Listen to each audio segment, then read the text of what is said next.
Appeal an FCC rule that required internet service providers to get your permission before collecting and selling your data. That includes things like your web browsing history, yes, and apps you use.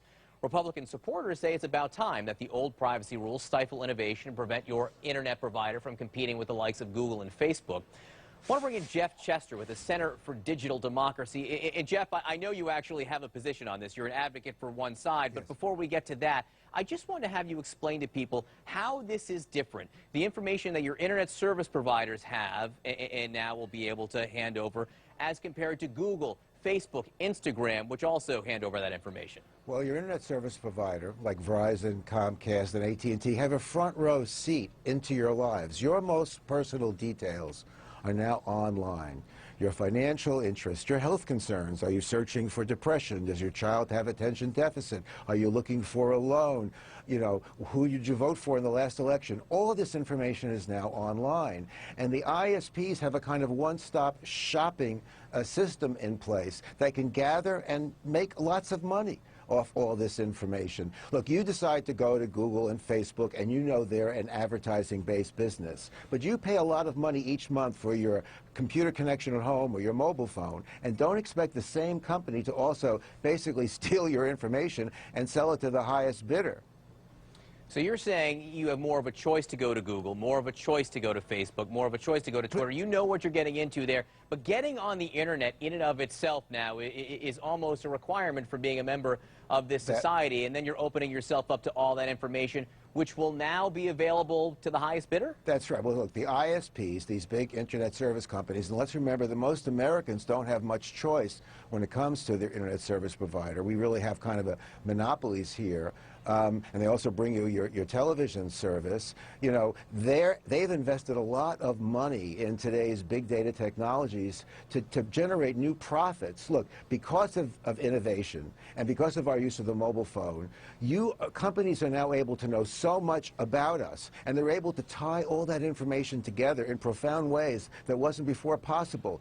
Where do you shop? Where do you buy? Who your friends are? How much money do you spend? Who do you communicate with? All that information on a minute-by-minute basis is now gathered and processed so people can be marketed to and targeted by advertisers and others. ISPs have an unfair position because they're in your home, they're in your mobile phone.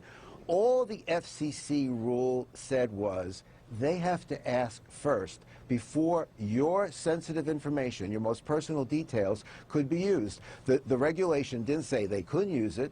They said they had to ask. If President Trump, who we hope will veto this bill, if somebody came to President Trump's desk in the Oval Office and took his financial information, his health information, and other personal details about his children, he'd be furious. That's what this sensible rule does. It simply says you have to ask first. But the companies are afraid telling consumers, telling their subscribers what they're really doing. Yes, we're selling your financial information. Yes, we're selling your health information. We got about a minute left here. How do you protect yourself? If you don't want people to know, to buy the information about what sites you're searching on or where you might be looking online, what can you do to protect yourself? Well, I think this is a real problem because in America, what's happened is we don't have any privacy regulations for the internet, really, except for children, a law that we got through back in 1998 before there was a Google or a Facebook. So it's a wild west out there. Your data is being collected in more and more ways, literally every day.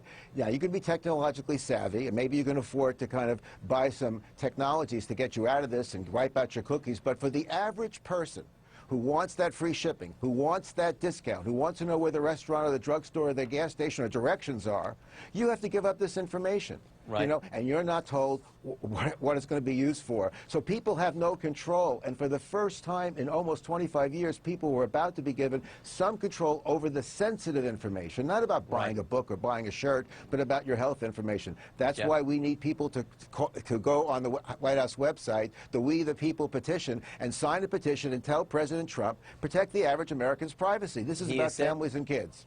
He has said he is going to support this bill. Jeff Chester, thanks so much for being with us. Thank you for having me. A lot of your internet information now available, and these internet service providers don't have to ask.